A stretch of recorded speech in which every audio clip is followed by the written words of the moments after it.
Bulletin में बात होगी। सियासतदानों और आर्मी चीफ का सामना, क्या पूछा, क्या बताया गया?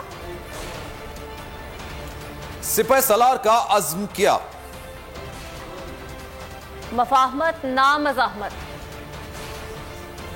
ऑपोजिशन लीडर का टारगेट कौमी हुकूमत।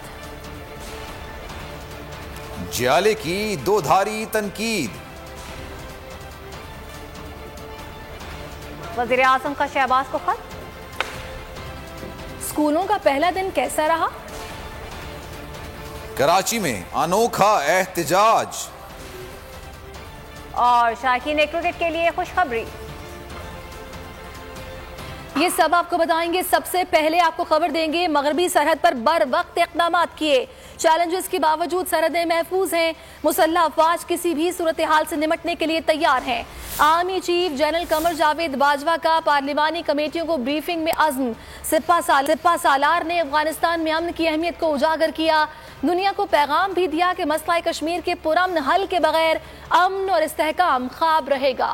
अफगानिस्तान में बेयकीनी, पाकिस्तान में बेचैनी। सरहदों को महफूज बनाने के लिए क्या इकदाम किए? GHQ रावलपिंडी में पार्लिमानी कमेटियों को ब्रीफिंग में बता दिया गया। पाक फौज के शोबा ताल्लुकात आम्मा ISPR के मुताबिक दिफा और कश्मीर से मुतालिक पार्लिमानी कमेटियों के अरकान को सरहदों की सूरत हाल और पाक फौज की अमन कोशिशों से मुतालिक आगाह किया गया। आर्मी चीफ ने खित्ते की पायदार तरक्की के लिए अफगानिस्तान में अमन की बहाली की अहमियत को उजागर किया। जनरल कमर जावेद बाजवा ने कहा कि चैलेंजेस के बावजूद अल्हम्दुलिल्लाह आज पाकिस्तान की सरहदें महफूज हैं। मुसल्लह अफवाज अवामी हिमायत से मुल्की सूरत हाल मामूल पर लेकर आई। दहशत गर्दी के खिलाफ जंग में बेमिसाल कामयाबियां हासिल की हैं। किसी भी सूरत हाल से निमटने के लिए तैयार हैं। उन्होंने इंतहा पसंदी के खिलाफ कौम के ताउन से जद्दोजहद जारी रखने के अज़्म का इजहार किया। आर्मी चीफ ने कश्मीर कॉज और कश्मीरी अवाम के लिए पाक फौज की हिमायत और अज़्म का इयादा करते हुए कहा कि दुनिया को मालूम होना चाहिए कि मसला कश्मीर के पुरअमन हल के बगैर अमन और इस्तेहकाम ख्वाब रहेगा। और पाकिस्तान ने अफगानिस्तान के अमन और इस्तेहकाम के लिए मुआवनत की। तालिबान को बातचीत के लिए राजी किया। मुशीर कौमी सलामती मोईद यूसुफ कहते हैं फिर भी पाकिस्तान के खिलाफ बहुत सी बातें गलत साबित हुई। मुज़ाकरात से मुतालिक जो किरदार अदा कर सकते थे किया। भारत ने तवज्जो हटाने के लिए सरहद पर मसनूई बहरान पैदा किया। पाकिस्तान अफगान जंग से सबसे ज्यादा मुतासिर हुआ। 2001 के बाद से दहशतगर्दी का सामना है।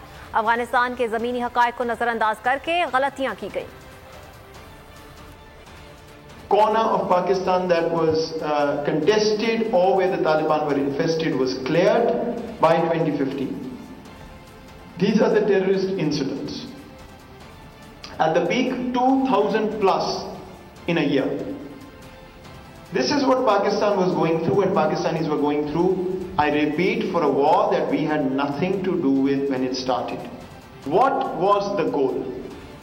And I'll talk about that, but in 2013, a conversation began that there should be a dialogue with the Taliban.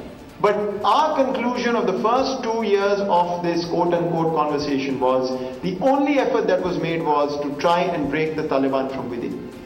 How? Talk to the Taliban and the others who are hardliners will start opposing those who are negotiating. It was a non-starter because there was a fundamental misunderstanding about what the Taliban were doing. They were essentially fighting an occupier. Muslim League Noon के सदर और कायदे हिज़्ब इख्तिलाफ शहबाज शरीफ ने मुल्क में कौमी हुकूमत की तजवीज़ दे दी है। कहा 74 साल में इस्टेब्लिशमेंट ने किसी को इतना सपोर्ट नहीं किया जितना मौजूदा हुकूमत को किया। आइंदा शफाफ इंतखाबात में हमें मौका मिला तो कौमी हुकूमत बनाएंगे।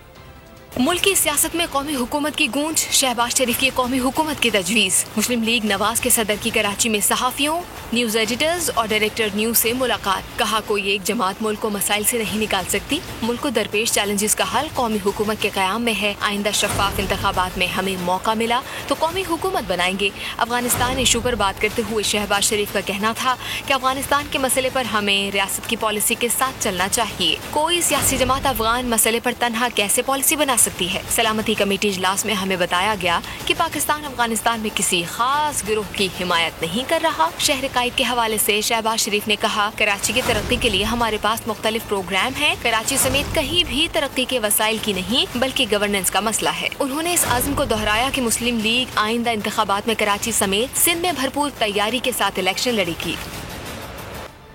नून लीग के सदर शहबाज शरीफ ने कहा है कि मुज़ाहमत न मुफाहमत, हमें सिर्फ शफाफ इलेक्शन चाहिए। हम आज भी मंजिल से बहुत दूर हैं। 2 लख्त होने के बावजूद हमने कुछ नहीं सीखा। मौजूदा हुकूमत नालायक और नाअहल है।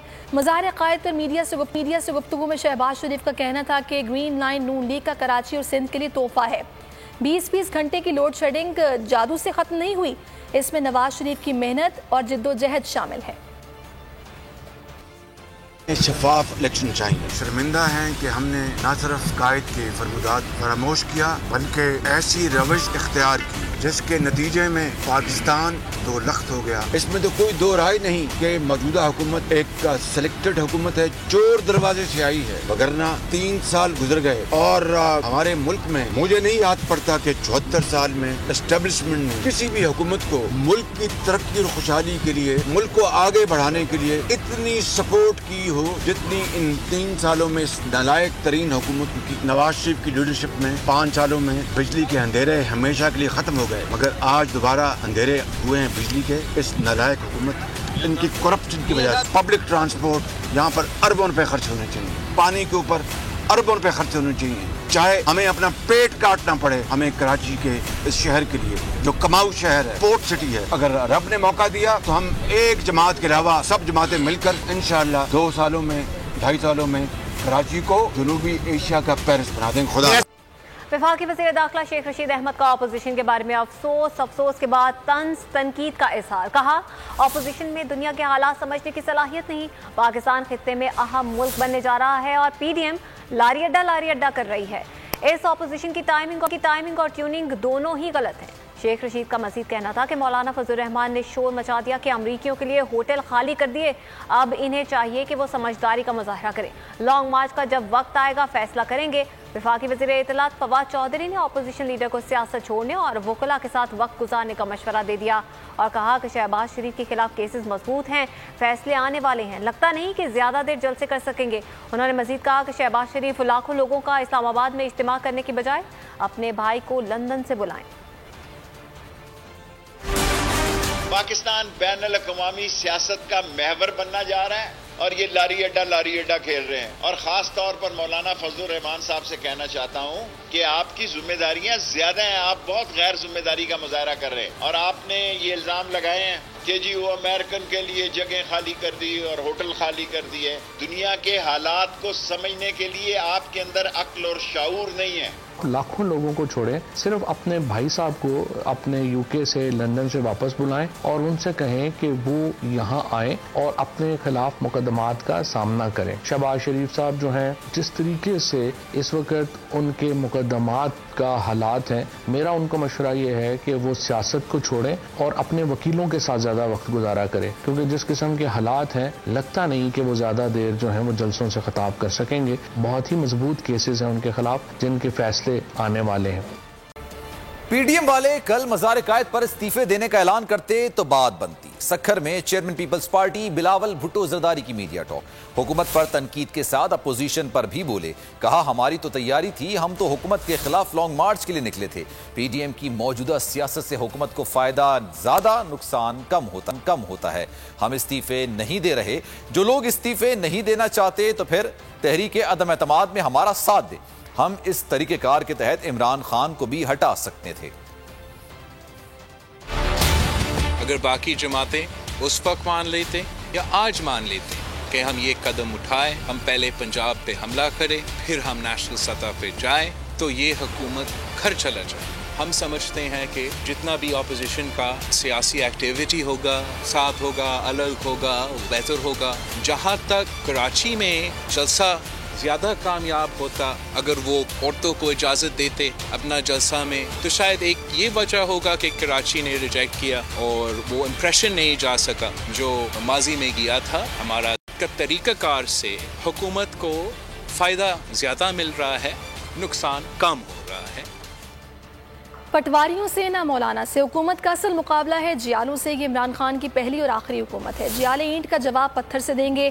Chairman people's party Bilawal Bhutto की सक्खर में मीडिया से गुफ्तगू। कहा सक्खर का अपोजिशन लीडर जेल में और लाहौर का मजे कर रहा है। खुर्शीद शाह कई अरसे से जेल में हैं। इमरान नियाजी बताएं कितने दिन जेल में गुजार सकते हैं। जियालों का दौर आ रहा है, इतना जुल्म करो जितना बर्दाश्त कर सकते हो। हुकूमत को कोई तकलीफ है तो पीपल्स पार्टी से है। हुकूमत के वज़ीरों के मुताबिक इस नाकाम तरीन सिलेक्टेड हुकूमत के सामने अगर कोई रुकावट है तो पाकिस्तान पीपल्स पार्टी का वज़ीर आला है। हुकूमत जानती है कि पाकिस्तान पीपल्स पार्टी वाहिद ऑपोजिशन करने वाली जमात है। असल में मुकाबला जियालों से है, ना पटवारियों से है, ना मौलाना से है। कि कायदे इस खिलाफ पीपल्स पार्टी का हो तो वो जेल में हो और कायदे इस खिलाफ लाहौर से हो तो वो मजा कर रहा है। मेरे हुकूमत के लिए पैगाम है, ये आपका पहला और आखिरी हुकूमत है। उतना जुल्म करो जितना तुम खुद बर्दाश्त कर देते हो। वज़ीर-ए-आज़म इमरान खान ने इलेक्ट्रॉनिक वोटिंग के मामले पर अपोजिशन लीडर शहबाज शरीफ को खत लिख दिया। खत में इलेक्ट्रॉनिक वोटिंग पर मुशावरत के लिए नून लीग से नाम मांग लिए। नून लीग की जानिब से शाहिद खाकान अब्बासी, एहसन इकबाल, राना सनाउल्लाह के नाम भिजवाए जाने का इम्कान है।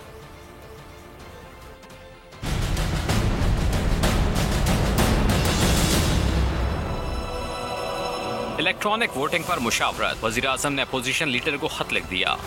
वज़ीर-ए-आज़म इमरान खान की जानिब से लिखा गया खत अपोजिशन लीडर और नून लीग के सदर शहबाज शरीफ को मौसूल हो गया। खत में इलेक्ट्रॉनिक वोटिंग पर मुशावरत के लिए नून लीग से नाम देने के लिए कहा गया है। वज़ीर-ए-आज़म के खत पर नून लीग ने मुशावरत का आगाज कर दिया। शहबाज शरीफ अपोजिशन जमातों से मुशावरत के बाद खत का जवाब देंगे। लीगी रहनुमाओं ने क़यादत को इलेक्ट्रॉनिक वोटिंग पर बातचीत इलेक्शन कमीशन में करने का मशवरा दे दिया। नाम देने या ना देने का हतमी फैसला पार्टी कायद करेंगे। इजाजत मिलने पर शाहिद खाकान अब्बासी, एहसन इकबाल, राना सनाउल्लाह के नाम भिजवाए जाने का इम्कान है। सब्सक्राइब करें और बेल दबाएं ताकि कोई खबर रह न जाए।